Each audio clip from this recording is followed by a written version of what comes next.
নমস্কার প্রিয় দর্শক বন্ধু, কেমন আছেন? আশা করি সবাই ভালো আছেন। আজকে আপনাদের জন্য একটি নতুন খবর নিয়ে এসেছি, তা হলো রাজ্যে বর্ধিত ডিএ মিলবে এপ্রিলেরও। রাজ্য সরকারি কর্মী, শিক্ষক, পেনশন প্রাপকদের বর্ধিত ডিএ মিলবে এপ্রিল মাস থেকেই। রাজ্য বাজেটে ঘোষণার পর অর্থ দপ্তর বিজ্ঞপ্তি জারি করে জানিয়েছিল, মে মাস থেকে 4% হারে বর্ধিত ডিএ পাবেন কর্মীরা। সেই মতো মে মাসের বেতনের সঙ্গে ওই হারে ডিএ পেয়ে গিয়েছেন সরকারি কর্মীরা।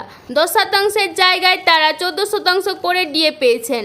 এই আবহে মঙ্গলবার অর্থ দপ্তর বিজ্ঞপ্তি দিয়ে জানায়, এপ্রিল মাস থেকে মিলবে বর্ধিত হারের ডিএ। জুন মাসের বেতনের সঙ্গে বা পৃথকভাবে তা দেওয়া হবে বলে সরকারি সূত্রে জানা গিয়েছে।